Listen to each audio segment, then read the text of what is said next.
Okay, in this video we're going to take a look at the Hail Caesar epic scale Punic Wars Carthaginians. So we've got the Carthaginian Division to look at, and I've also got the war elephants. So let's crack on.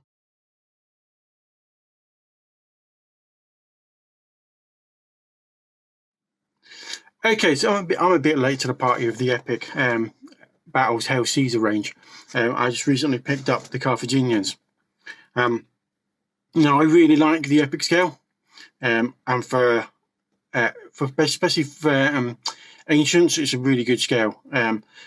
But so is sort of like 10 mil, 6 mil, and 15 mil. I'm not really big on 28 mil for playing large battles in the ancients. So when Warlord brought these out, I kind of jumped in and decided to actually bite the bullet and get some of the Carthaginians. So, first up is the Carthaginian Division. These are hard plastic. We get a different range of different troop types within the Carthaginian Division. So if we just flip that over. And so as we can see, we get Libyan heavy infantry, Spanish medium infantry, Libyan Phoenician medium cavalry. We get Gallic slingers, Numidian skirmishers, Numidian light cavalry. We also get Gallic warriors or Celts. And then we get a Carthaginian commander, a Gallic commander, and then a Gallic standard bearer. As well as getting a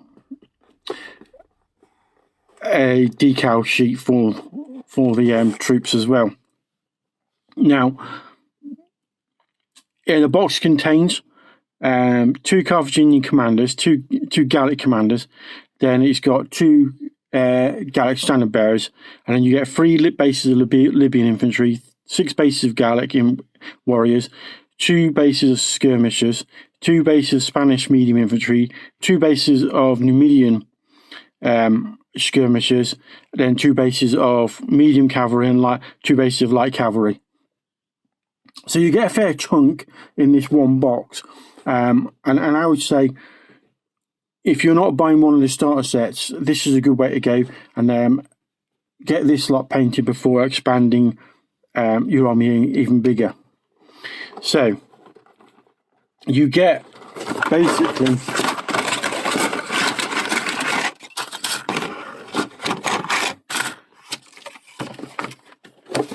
two sprues of pretty much everything. So you get your sprue of Celts, and then the other sprue contains all the rest of the troop types.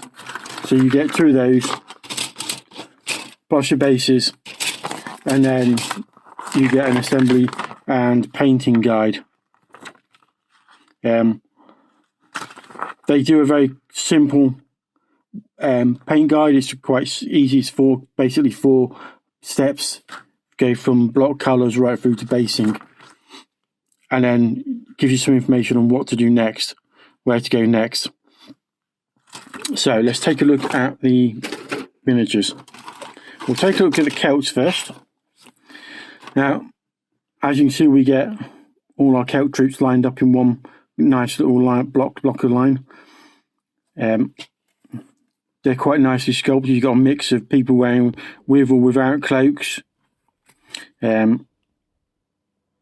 Most of them are carrying a mix of spear or sword, and you get a number of those. We then got the skirmishers here and over here, and then we've got both on this sprue. We get both of our Celtic standard bearer, and we also get the Celtic commander. Now, I'll drop close-ups over the top of this video so you can see them in better detail. But they're nicely sculpted. I really can't see any mold lines on there. You're probably going to have to be a bit careful with these elements because at this scale the swords are a bit thin, but nothing too bad. To be perfectly honest, they're good, nice, solid plastic miniatures. And the detail on them at this scale is quite impressive. I'm quite surprised, to be honest. especially once you get them in, you know, a line block like this. And to be honest, once you put the lines together in a block, you're not really going to see much of this detail anyway, apart from the last one. So, you know, yeah, quite impressed with those. Quite a nice little set. I'd like to do a full Gallic infantry army, to be honest. So we're on to the rest of them. So over here we've got our light cavalry. We've also got our Numidian javelin here. We've got our heavier cavalry here. And likewise, at the other end, it's the same again. More cavalry, light cavalry, medium cavalry, and then some more javelin. There's already one damaged here, look. Like I said, you've got to be quite careful with these. That's just getting them out of the box. And then we've got our other troop types. Again, they're all nicely sculpted. Great thing about these is the shields hide most of the front of the bodies, so they are quite easy to get painted up. Even these guys here, the shield covers the majority of the body. So you're only really going to need to be painting in any sort of semi-detail is the backs, and the heavy infantry are all cloaked. So that's again pretty easy to paint up. So these units here should be quite easy to paint up quickly. You know, stick to a simple colour scheme, and these should paint up really quick. Nice detail on the cavalry. Again, I'll drop some close-ups over the top of them. Skirmishers look quite nice, the Numidian skirmishers. I'd like to have bigger units of those, I think. Now, I don't have the Hail Caesar rule set.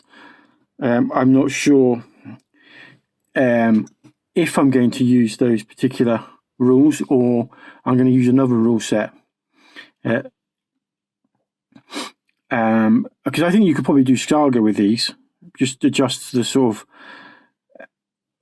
just to draw the scoring details and stuff like that on the like range and stuff like that, and movement adjustments and stuff like that on the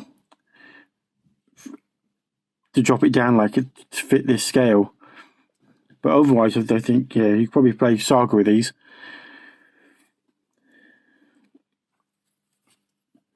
But like I said, I'm not 100% sure what rule set I'm using yet. But yeah, really nice miniatures, really quite nice those. Okay, so let's move on to the elephants. So in the elephant box, we basically get 4 elephants. So you get 2, and you put two on a stand.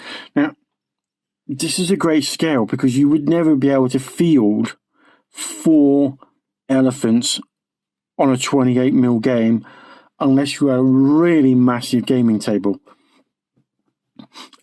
Whereas at this scale, I can happily field 4.